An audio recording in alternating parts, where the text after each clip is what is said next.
My name is Nabil. I am 34 years old, former Saudi prince, third in line to the throne. On November 8, 2015, at Atlanta International Airport, I personally burned dozens of holy Bibles in front of horrified witnesses. But Jesus had other plans for my life that day. I was born in Riyadh Palace on a scorching summer day in 1990 into a world of unimaginable wealth and privilege that most people can only dream of. From the moment I drew my first breath, I was surrounded by marble floors, gold fixtures, and servants who attended to my every need. My nursery was larger than most people's homes, decorated with the finest silks and carpets from Persia. I owned 7 luxury cars before I turned 18, each one worth more than what most families earn in a lifetime. But all of this material wealth was nothing compared to what my family considered our most precious possession, our Islamic faith. My father was not just any member of the royal family. He was a man who took his role as a guardian of Islam seriously, almost to the point of obsession. Every morning at 5 a.m., he would personally wake me for Fajr prayers, regardless of whether I had been studying late into the night with my private tutors. There was no room for excuses, no allowances for childhood fatigue. Prayer came first, always.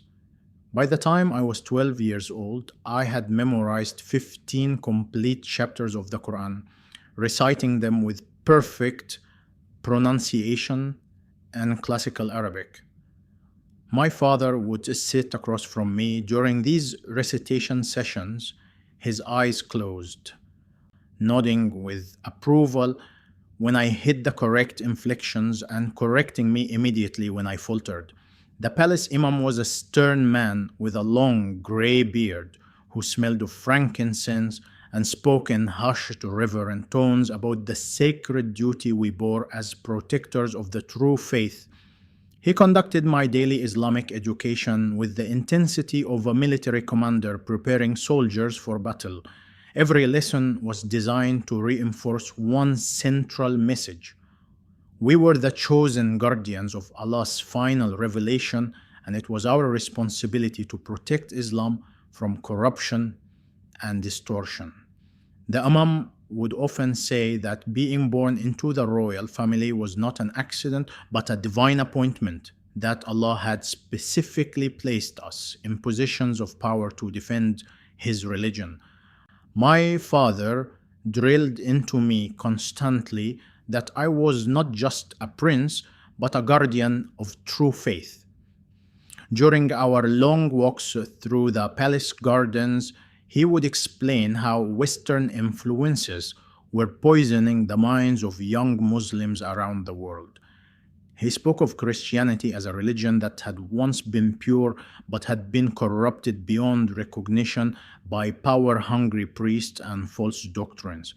The palace imam reinforced these teachings during our study sessions, telling me that Christians worshipped 3 gods instead of one, that they had turned a mere prophet named Jesus into a deity, and that the Bible had been changed and falsified over the centuries. These lessons were not presented as opinions, but as indisputable facts. I was taught that Christians were either deceived victims of a corrupted religion or active agents working to undermine Islam. The Imam showed me verses from the Quran that spoke of how previous scriptures had been altered and distorted, explaining that this was exactly what had happened to the original gospel that Jesus had supposedly preached. According to my teachers, the Bible that Christians read today bore no resemblance to the true message that had been revealed to Jesus centuries ago. As I grew older, these anti-Christian teachings became more sophisticated and intense. I learned about the Crusades, about how Christian armies had invaded Muslim lands and slaughtered innocent people. I studied the history of colonialism, how Christian nations had conquered and exploited Muslim countries.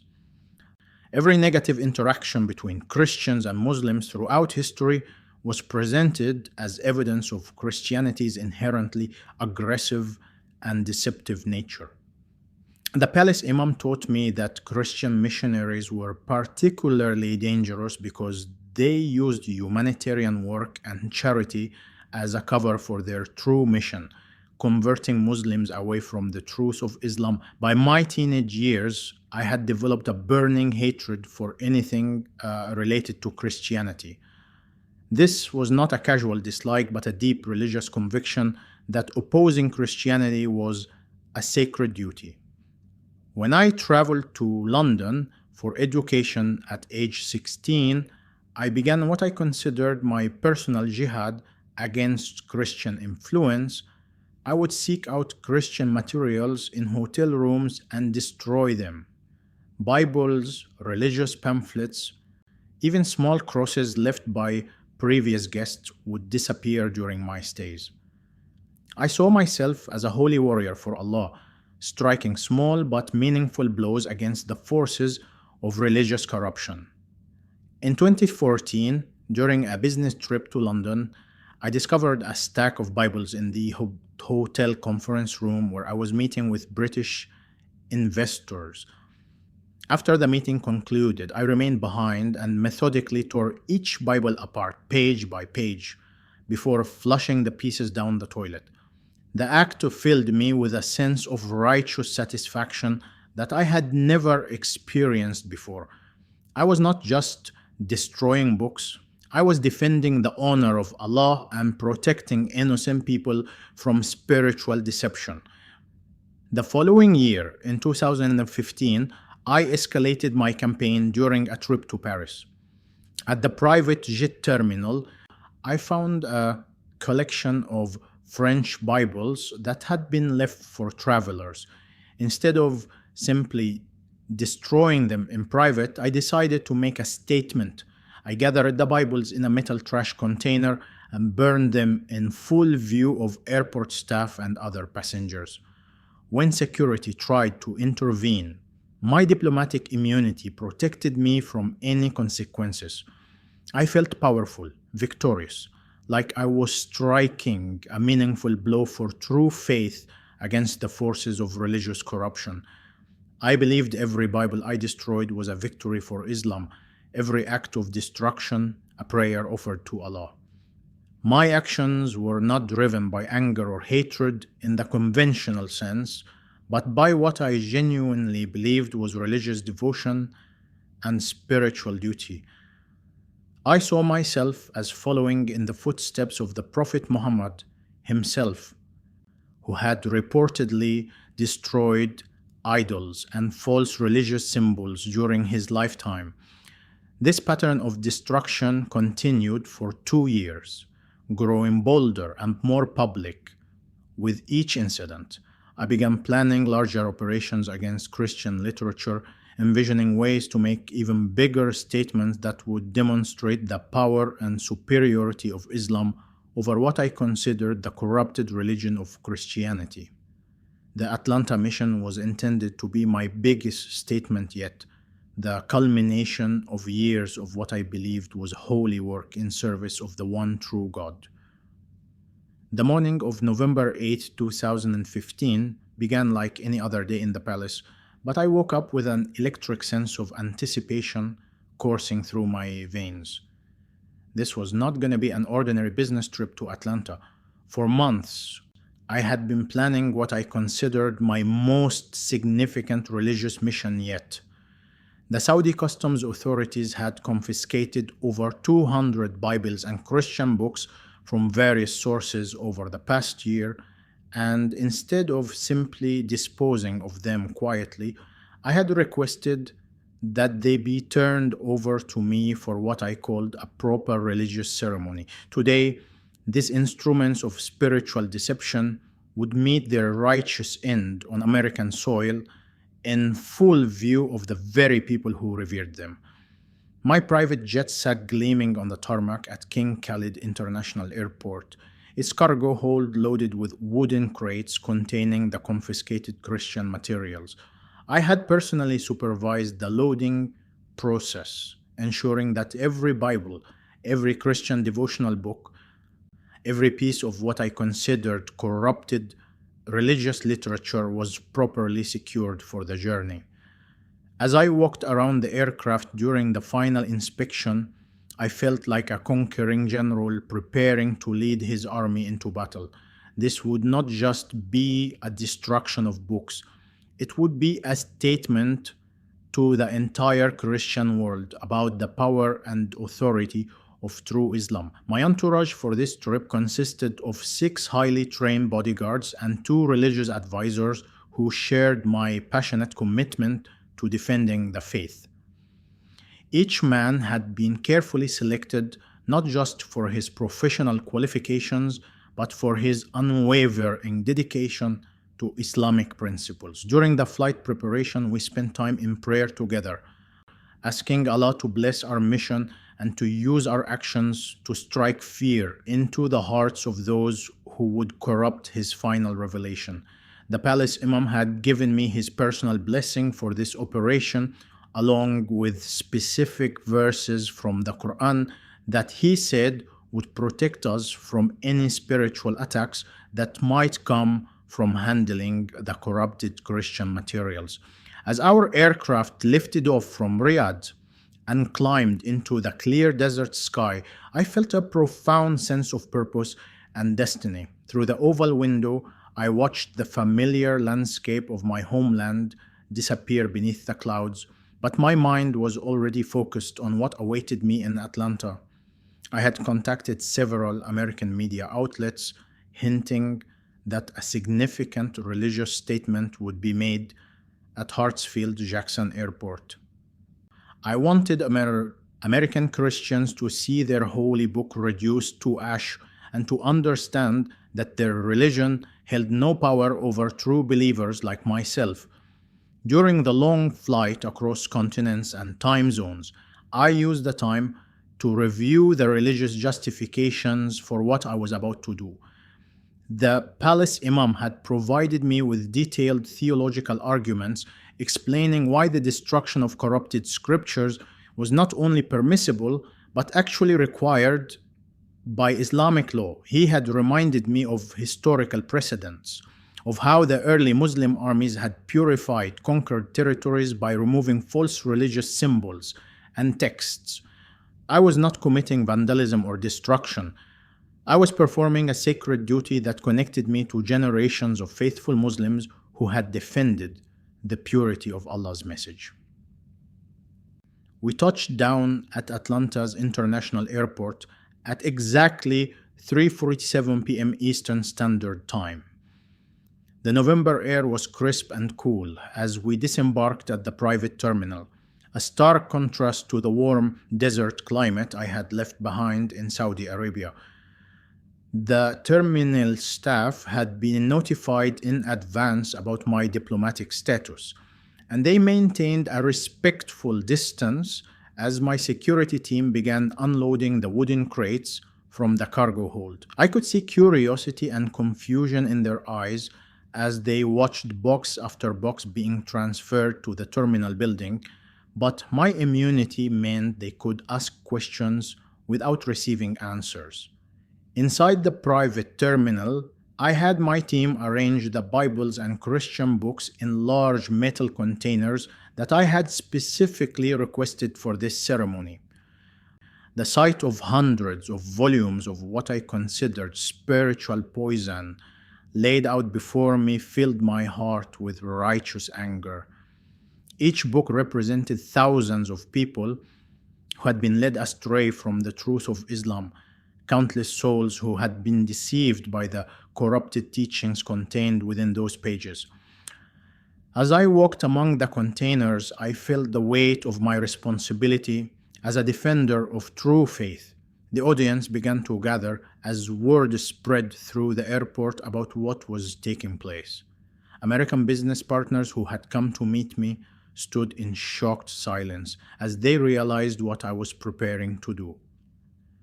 Airport security personnel were forced to watch helplessly, their hands tied by the diplomatic protocols that protected me from interference. Several Christian airport workers had learned about the situation and were pleading with me to reconsider their voices filled with anguish as they watched their holy books being prepared for destruction.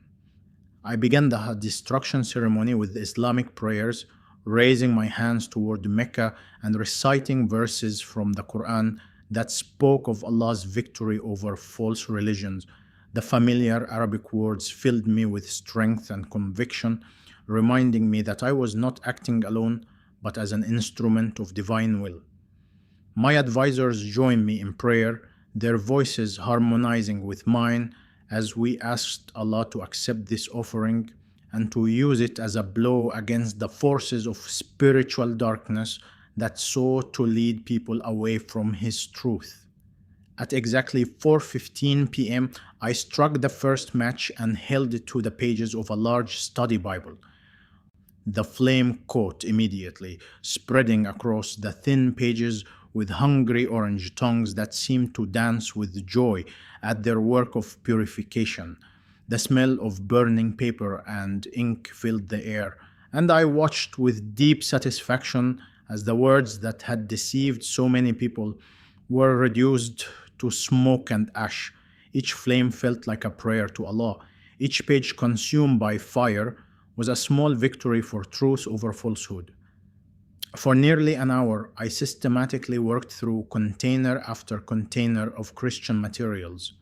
Some books burned quickly, their pages catching fire almost eagerly, while others seemed to resist the flames, requiring multiple applications of lighter fluid before they would properly ignite. I took my time with each volume, wanting to ensure that every word of corruption was completely destroyed, that nothing remained that could continue to spread spiritual poison among the innocent.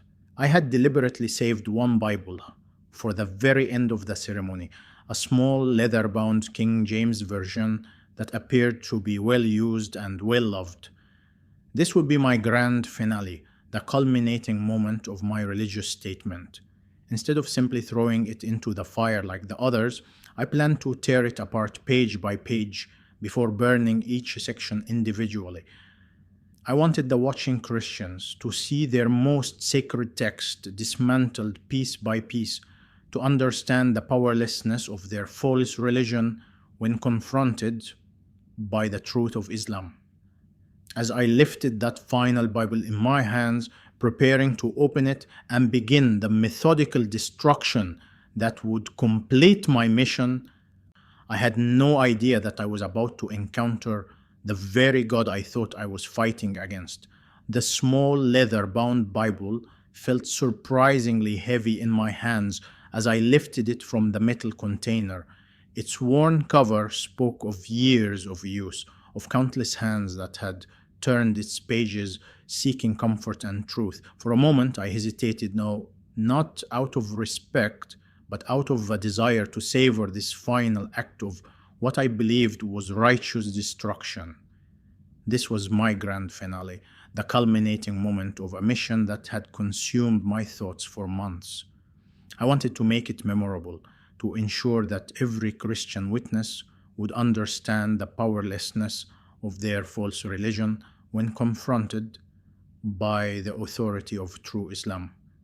I opened the Bible randomly and my eyes fell upon John chapter 3 verse 16.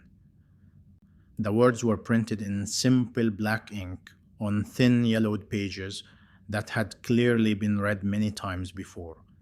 As I prepared to tear out the first page, intending to destroy this corrupted scripture piece by piece, something extraordinary and terrifying began to happen.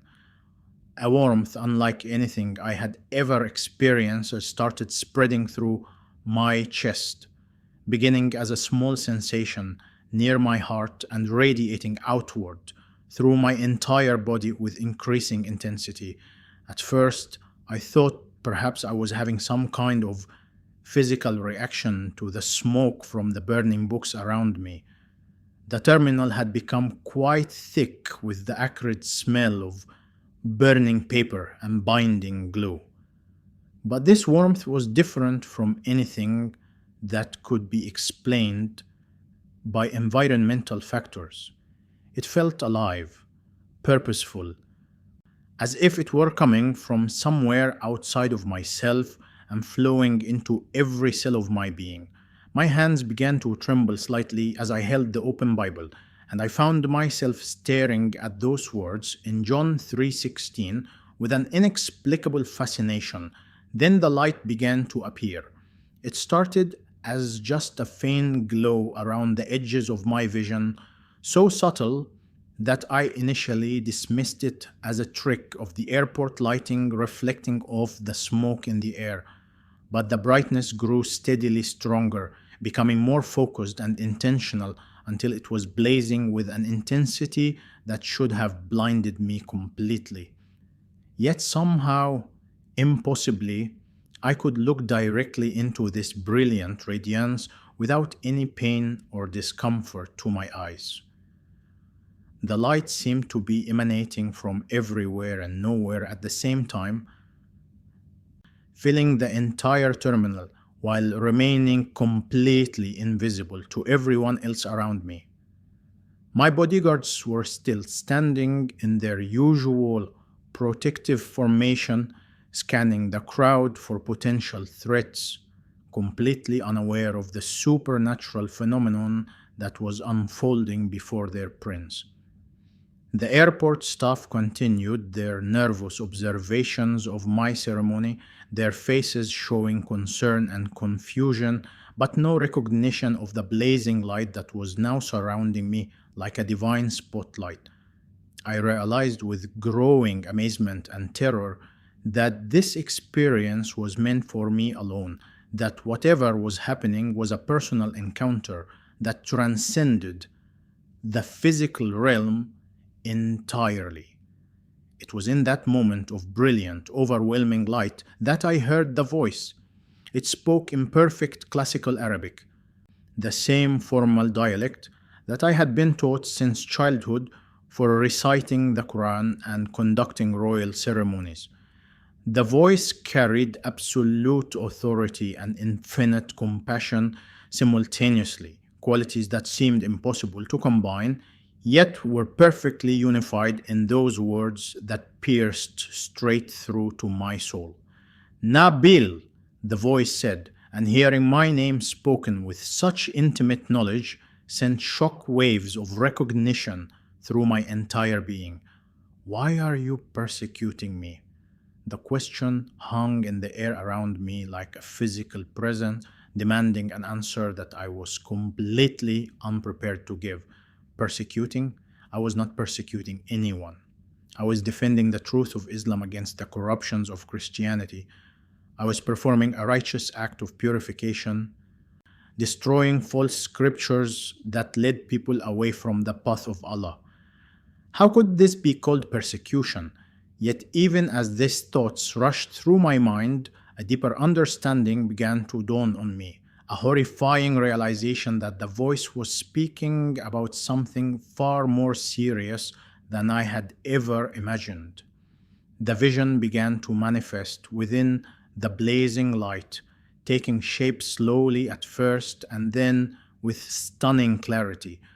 I saw a figure of a man suspended on a wooden cross, his body bearing the unmistakable marks of brutal torture and execution. A crown made of sharp thorns pressed down upon his head, causing streams of blood to flow down his face and into his beard. His hands and feet were pierced with crude iron nails, and his side had been opened by a spear wound that still seeped blood onto the ground below. Every detail of his suffering was visible to me with perfect, devastating clarity, but it was his eyes that shattered every defense I had ever built around my heart. They looked directly into mine with an expression of love so pure and complete that it made me understand instantly why the voice had used the word persecution. This was not just any man dying on a cross. This was the very person whose followers I had been attacking, whose scriptures I had been burning, whose name I had been cursing and rejecting. His eyes held no anger or condemnation, despite everything I had done against him. Instead, they radiated a compassion so infinite that it seemed to encompass every moment of pain and hatred I had ever experienced or caused. I felt my knees giving out beneath me as the full weight of this revelation crashed over my consciousness like a tsunami of truth. The Bible slipped from my trembling hands and fell to the airport floor with a soft thud that seemed to echo through dimensions I had never known existed. Every sin I had ever committed, every act of hatred, every moment of pride and arrogance suddenly pressed down on my chest like a physical weight that threatened to crush the life out of me. I understood in that instant that I had not been fighting against a false religion, but against the very God who had created me. "Who are you, Lord?" I whispered, though I already knew the answer with a certainty that transcended all doubt. The question came from a place of desperate need to hear the truth spoken aloud, to have confirmed what my heart was already accepting, even as my mind struggled to comprehend the magnitude of what was happening. "I am Jesus, whom you are persecuting," came the reply, and with those words, every theological argument I had ever learned crumbled into dust. Every teaching about the corrupted nature of Christianity, every justification for my hatred and destruction, every carefully constructed defense of Islamic doctrine against Christian truth simply evaporated in the presence of the one who spoke. This was not Isa the prophet as described in the Quran. This was Jesus Christ, the Son of God. The very deity I had been taught was impossible and blasphemous. Understanding flooded my mind with the force of a revelation that rewrote everything I thought I knew about God, about truth, about the eternal destiny of my soul. I realized that every Bible I had burned contained the words of the very person who was now speaking to me with such love and authority. I had been destroying the testimonies about my own Creator, fighting against the God who had formed me in my mother's womb and who had been pursuing me with relentless love, even as I declared war against his followers. The light began to fade gradually, not disappearing abruptly, but receding slowly like the sun setting over the desert horizon. Normal time resumed its flow around me, and I became aware once again of the shocked voices of my bodyguards as they rushed to help their fallen prince. But something fundamental had shifted in the core of my being during those eternal moments outside of time. The man who had collapsed on that airport floor was not the same person who had been standing there moments before, burning Bibles and declaring victory for Islam. As I was helped to my feet by strong hands that seemed so much less real than the pierced hands I had just seen in my vision, I looked down at the fallen Bible and picked it up with reverence I had never felt for any object in my entire life. This was not a collection of corrupted scriptures. This was the Word of God. And I had just met the Word made flesh. The paramedics arrived within minutes of my collapse, their medical equipment clattering against the polished floor of the terminal as they rushed to assess what they assumed was a medical emergency. My blood pressure had spiked to dangerously high levels, and my pulse was racing at nearly twice its normal rate. The lead paramedic, a middle-aged woman with kind eyes and steady hands, kept asking me questions about chest pain and difficulty breathing while she attached monitoring devices to my arms and chest. I kept telling them I was fine, that I just needed a moment to collect myself, but the truth was that I was anything but fine.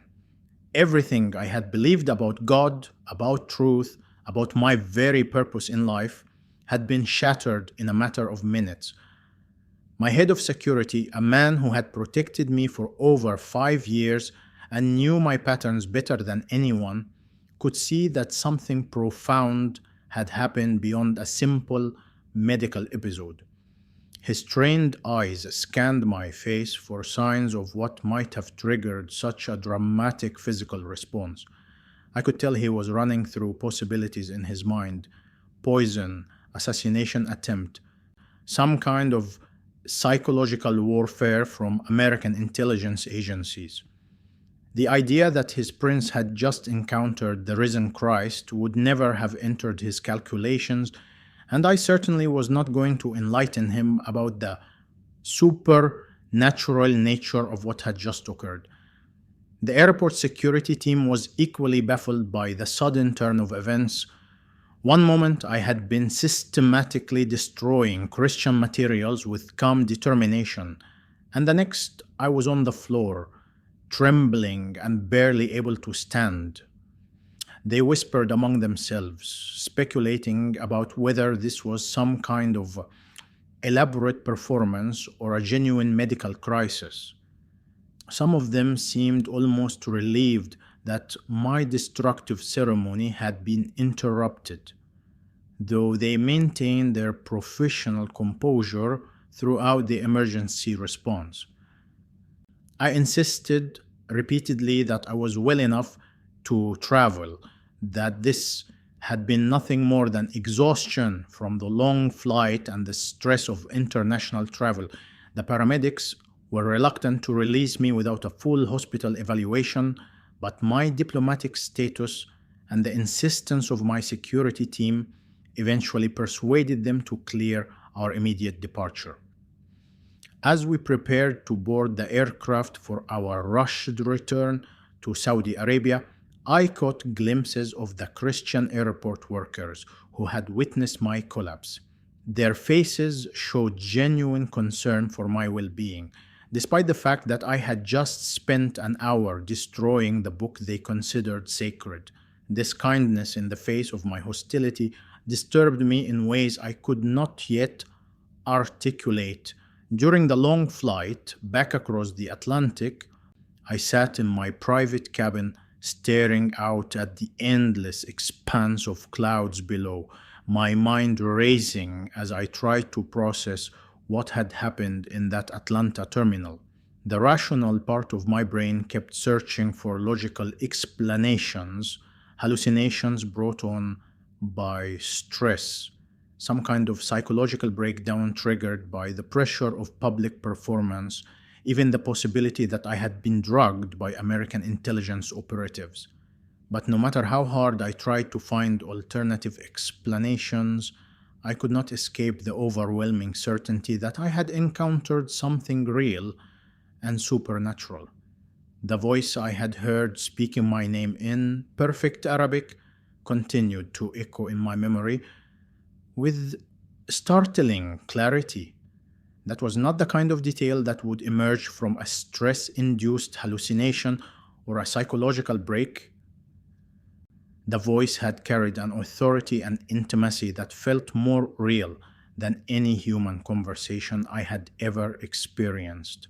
When I closed my eyes, I could still see those pierced hands, still feel the weight of infinite love and sorrow that had radiated from the figure on the cross. These were not the products of an overworked imagination. They were memories of an encounter that had fundamentally altered the landscape of my soul. Returning to the familiar surroundings of the Riyadh Palace should have provided comfort and stability, but instead, everything felt foreign and hollow. The marble floors that had once represented luxury and status now seemed cold and lifeless beneath my feet. The gold fixtures that had symbolized power and divine favor looked gaudy and meaningless in comparison to the simple wooden cross I had seen in my vision. Even my private quarters, decorated with the finest Islamic art and calligraphy, felt like a beautiful prison that could no longer contain the questions that were burning in my heart. I attempted to resume my normal royal duties, attending meetings with government ministers and participating in ceremonial functions that had once filled me with pride and purpose. But I found it impossible to concentrate on discussions of policy or protocol when my mind was consumed with replaying every detail of that supernatural encounter. During a particularly important meeting with foreign investors, I caught myself staring out the window, completely disconnected from the conversation happening around me. My father noticed my distraction immediately and later pulled me aside to express his concern about my apparent lack of focus and engagement. The palace imam was even more perceptive about the changes in my behavior and spiritual demeanor. He had known me since childhood and was intimately familiar with my passionate devotion to Islamic principles and my hatred for Christianity. When I failed to show my usual enthusiasm during our theological discussions, he began probing gently to understand what might be troubling me. I told him I was experiencing spiritual attacks. That exposure to so many Christian materials during my mission had somehow affected my spiritual equilibrium. This explanation seemed to satisfy him temporarily, and he prescribed increased prayer, fasting, and Quranic study to restore my spiritual health.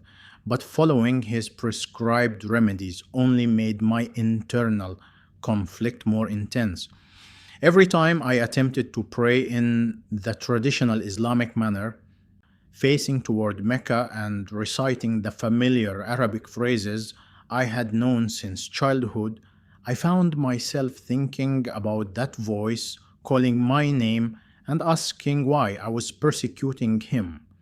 The verses of the Quran that had once filled me with certainty and pride now seemed to raise more questions than they answered.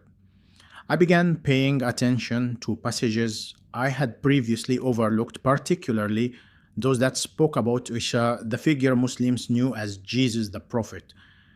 I was trying to pray Jesus out of my heart, using every spiritual discipline and religious practice I had been taught to purge my mind of the disturbing thoughts and images that had taken residence there.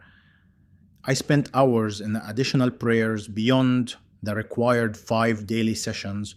I fasted for days at a time, hoping to achieve spiritual clarity, and I immersed myself in Quranic memorization with an intensity that impressed even the palace imam.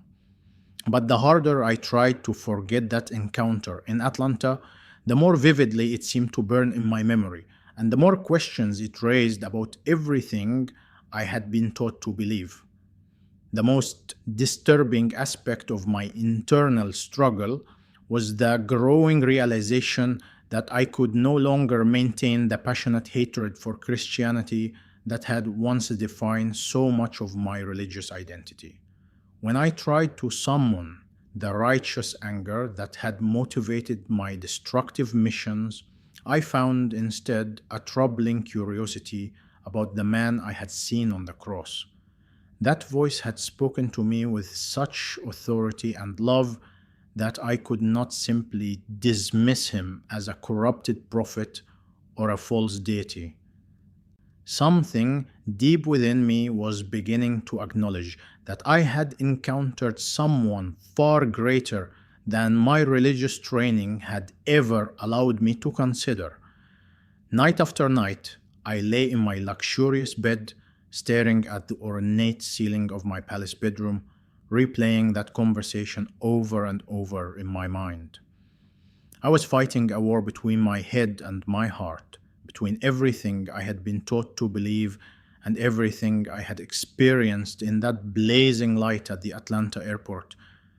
The battle was exhausting me physically and emotionally, but I could not make it stop. Every time I thought I had convinced myself that it was all a hallucination or a moment of temporary madness, that voice would echo through my memory again, calling my name with such personal knowledge and infinite compassion that it took my breath away. For months after my return from Atlanta, I lived in an impossible state of internal torment that was slowly consuming my soul from the inside out. By March of 2017, nearly 18 months after that supernatural encounter in the airport terminal, the war between my heart and my head had reached a breaking point that threatened to destroy my sanity entirely. I had exhausted every Islamic remedy the palace imam had prescribed, had fasted until my body weakened, had prayed the traditional prayers until my knees were raw from prostration, but nothing could silence the voice that continued to call my name in the depths of my spirit. On the night of March 15th, 2017, I found myself alone in the palace prayer room at exactly 3 a.m., a time when the entire household was deep in sleep and the marble halls echoed with nothing but the sound of my own tortured breathing. This ornate chamber had been the site of countless moments of Islamic devotion throughout my life, its walls decorated with verses from the Quran in flowing Arabic calligraphy, and its floor covered with the finest prayer rugs from across the Muslim world. But tonight, this sacred space felt like a courtroom where I was finally going to face the truth I had been running from for over a year.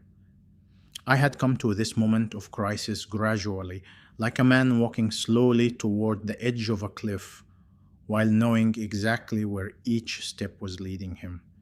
Earlier that day, I had been reading the Quran in my private study when I came across a verse in Surah Al-Imran that spoke about Isa being strengthened with the Holy Spirit. For the first time in my life, I found myself questioning what this really meant, wondering if there might be more to Jesus than what I had been taught.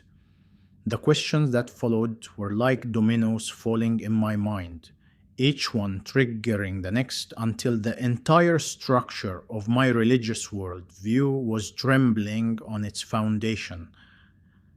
As I knelt on that familiar prayer rug, surrounded by the symbols of the faith that had defined my entire existence, I finally spoke the words that had been building in my heart for 18 months of struggle and denial. Jesus, I whispered into the darkness, and even saying his name felt like crossing a line from which there could be no return. If you are real, if you truly are who you claim to be in that airport, then I surrender my life to you completely. The words came out broken and hesitant at first, like a man learning to speak a foreign language, but as I continued, they gained strength and conviction. I confess that you are Lord and Savior, I continued, the Arabic and English words mixing together as my heart poured out everything it had been holding back. I ask you to forgive me for burning your word, for hating your followers, for fighting against you when I thought I was fighting for God. As these words left my lips, something extraordinary began to happen in that prayer room. The same supernatural peace that I had glimpsed briefly in Atlanta began to flood through every cell of my being, but this time it was not accompanied by blinding light or visions. Instead, it was the quiet, gentle presence of absolute forgiveness, washing over a soul that had been drowning in guilt and confusion. Peace flooded my heart like nothing I had ever experienced in 30 years of Islamic devotion. Every ritual I had performed, every prayer I had recited, every act of religious observance had been an attempt to earn favor with Allah through my own efforts and righteousness. But this peace was different. It was completely unearned and undeserved, a gift given freely to someone who had spent years actively opposing the very source of that peace. I understood for the first time what it meant to be truly forgiven, not just to have sins covered or overlooked, but to have them completely removed as if they had never existed. From that moment forward, my entire relationship with God was transformed in ways that I could never have imagined possible. Instead of the formal, ritualistic prayers I had known all my life, I found myself talking to Jesus as naturally as I would speak to my closest friend. I began reading the Bible secretly, smuggling a copy into the palace, hidden inside other books, and studying it during the late hours when everyone else was asleep. Every page revealed new aspects of God's character that contradicted everything I had been taught about the harsh, distant deity of Islam.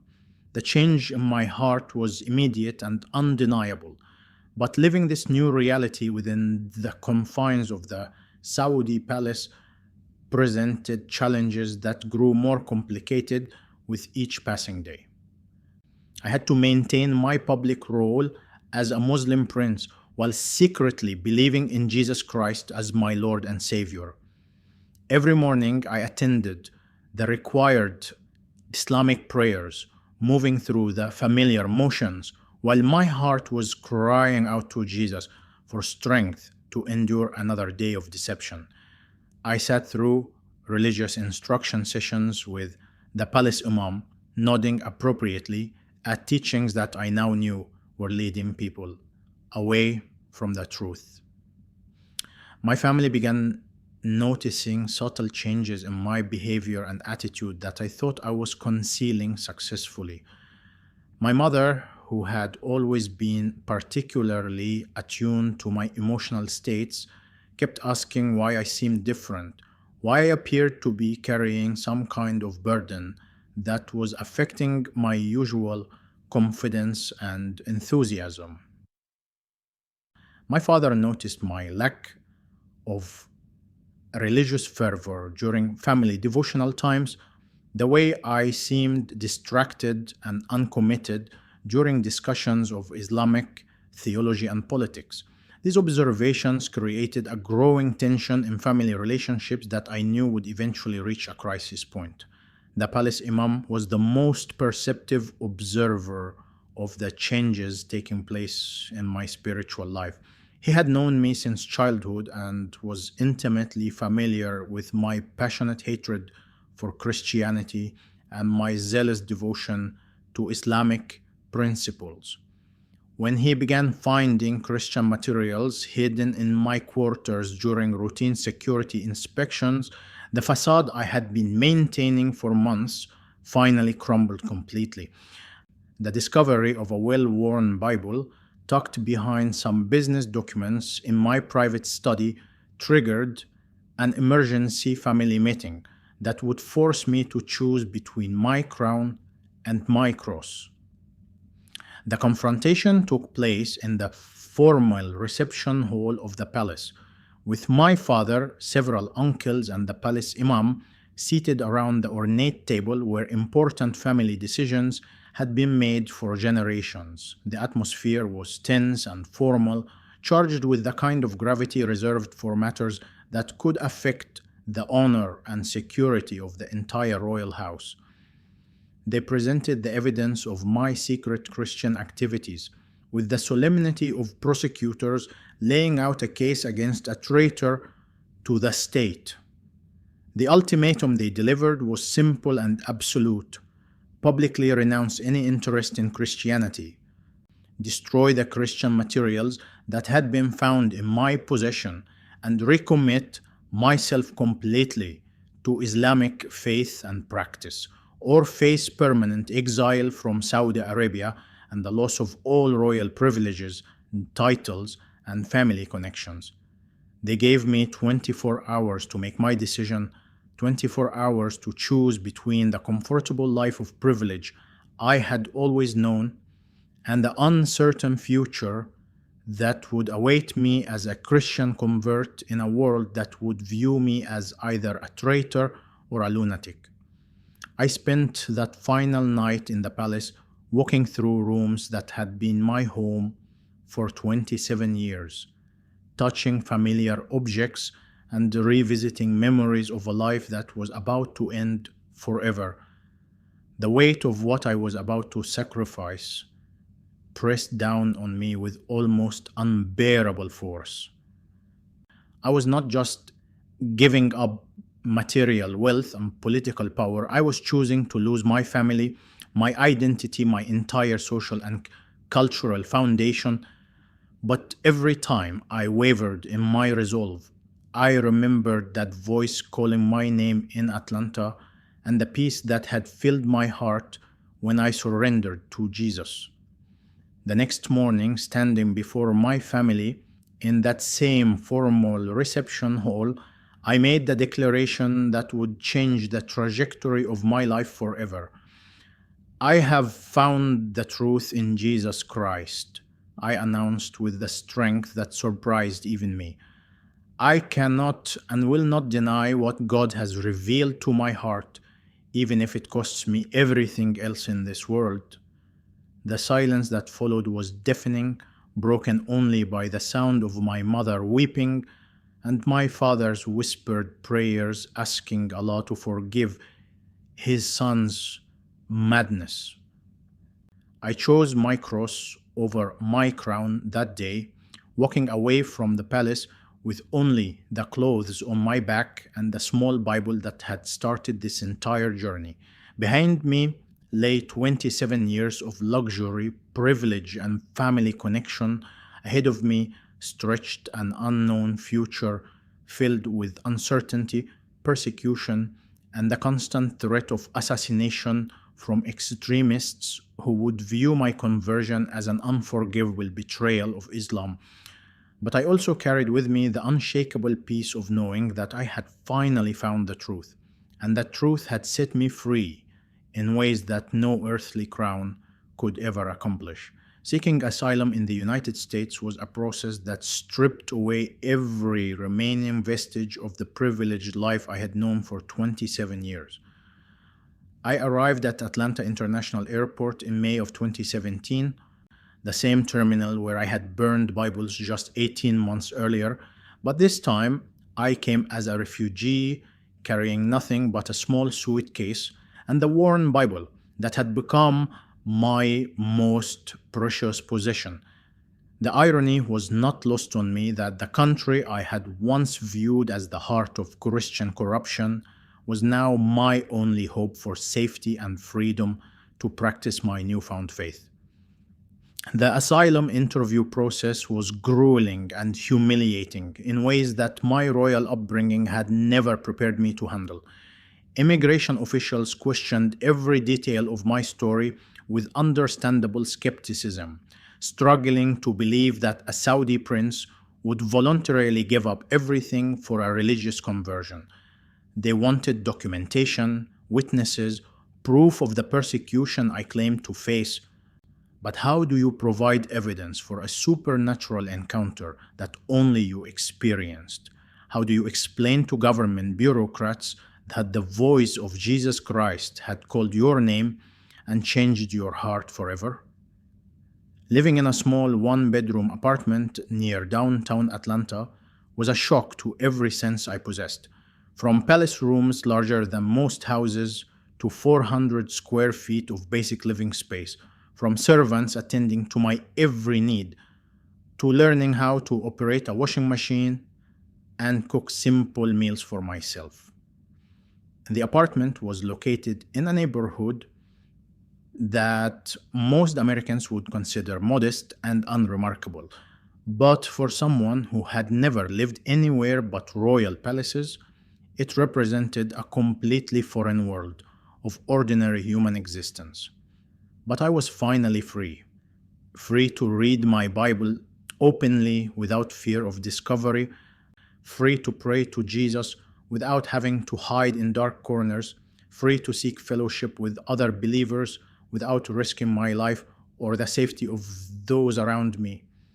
That freedom was worth more than all the luxury and privilege I had left behind in Saudi Arabia. Every morning I woke up in that tiny apartment. I felt like a man who had escaped from prison, grateful beyond words for the simple ability to worship God according to the truth He had revealed to my heart. Finding a church home proved to be another challenge I had not anticipated. Most congregations in Atlanta had no experience dealing with a former Muslim, let alone a former Saudi prince who claimed to have converted after burning Bibles at their local airport. My story was so unusual and dramatic that many people initially assumed I was either lying or mentally unstable.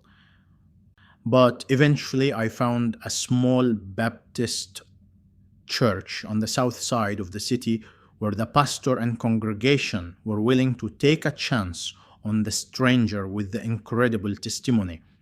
The same Christians I once hated became my family in ways that blood relatives had never been. These were ordinary people, working class families and retirees who lived simple lives centered around their love for Jesus Christ, but they welcomed me with an acceptance and warmth that the royal court had never provided. They did not care about my former title or wealth. They cared about my soul and my growth as a new believer in Christ. For the first time in my life, I experienced unconditional love from people who had no ulterior motives or political agendas. My baptism took place on December 10th, 2017, in the chilly waters of the Chattahoochee River just outside Atlanta. Standing waist deep in that muddy Georgia River with Pastor Williams, surrounded by my new church family singing hymns on the banks, I felt the profound symbolism of what was happening. As I went under the water, I knew that Prince Nabil of Saudi Arabia was dying forever. When I came up gasping and laughing with joy, Nabil, the child of God, was beginning his new life in Christ. The baptism was filmed and somehow found its way onto social media, where it was seen by millions of people around the world. Within hours of the video being posted, my phone was flooded with death threats from Islamic extremists who viewed my public conversion as an unforgivable betrayal that deserved the ultimate punishment. Former friends from Saudi Arabia sent messages filled with hatred and promises of revenge. But mixed in with the threats were also messages from Muslims around the world who were secretly questioning their own faith and wanted to know more about my journey to Christ. This response led me to realize that God was calling me to something far greater than simply living quietly as a Christian convert in America. He wanted me to use my unique story and background to reach other Muslims who were searching for truth but afraid to examine the claims of Christianity. I began speaking at churches and conferences, sharing my testimony with anyone who would listen, hoping that my story might plant seeds of doubt about Islam and curiosity about Jesus in the hearts of those who heard it. Starting a ministry focused on reaching Muslims with the gospel became my full-time calling and passion. Every day brought opportunities to share Christ with people from Islamic backgrounds who had never heard the true message of salvation through faith alone. I discovered that many Muslims have secret questions about their religion that they are afraid to voice publicly, doubts about the character of Allah, and concerns about the violent passages in the Quran that they have been taught to accept without question.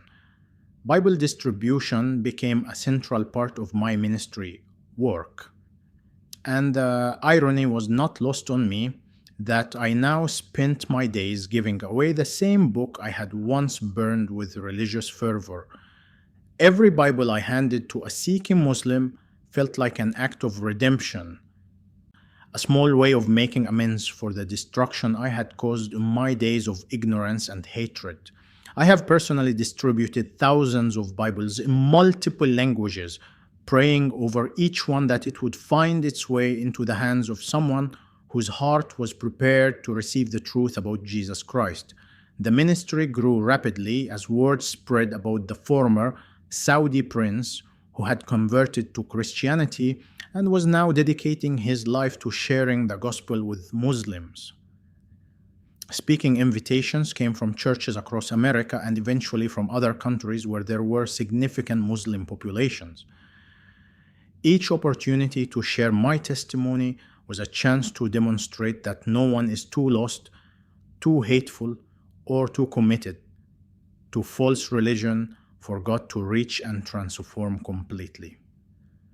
Meeting Sarah changed my life in ways that I could never have anticipated when I first arrived in Atlanta as a confused and heartbroken exile.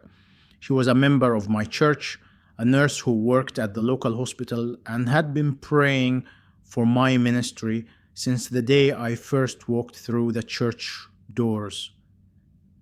Our friendship developed slowly over months of Bible studies and prayer meetings, but eventually blossomed into a love that I never thought would be possible for someone with my background and complicated history.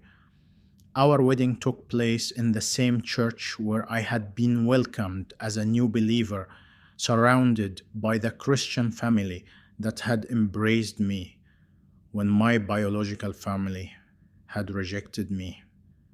Walking down the aisle with Sarah, I marveled at the goodness of God who had taken a man who once burned Bibles and given him a Christian wife who loved both him and his calling to reach Muslims for Christ.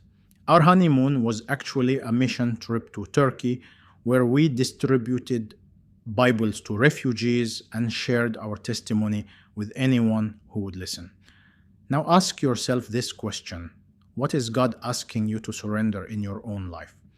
As I share my story with audiences around the world, I see people struggling with their own crossroads moments, their own choices between comfort and truth, between what they have always believed and what God is revealing to their hearts. My story is not just about one Saudi prince who encountered Jesus at an airport.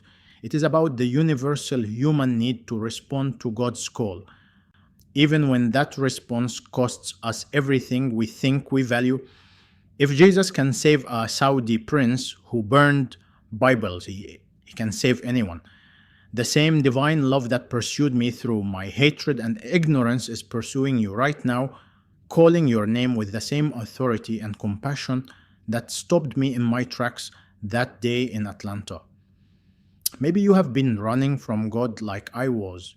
Maybe you have been fighting against Him while thinking you were serving Him. Or maybe you have simply been ignoring His gentle whisper in your heart.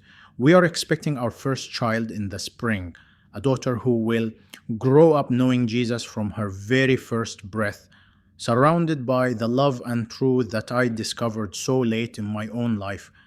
Every night I pray over my wife's growing belly, thanking God for the privilege of raising a child in the freedom and truth of the gospel, and asking Him to use our family as a beacon of hope for other Muslims who are searching for the same peace and purpose that we have found in Christ. I lost a kingdom on earth but gained the kingdom of heaven. That day in Atlanta, Jesus interrupted my rebellion with His irresistible love. And now I spend every remaining day of my life telling others that the same Jesus who changed everything for me is calling their name too. The God I thought I was defending turned out to be the God I was rejecting, and His mercy toward me proves that no one is beyond the reach of His transforming grace.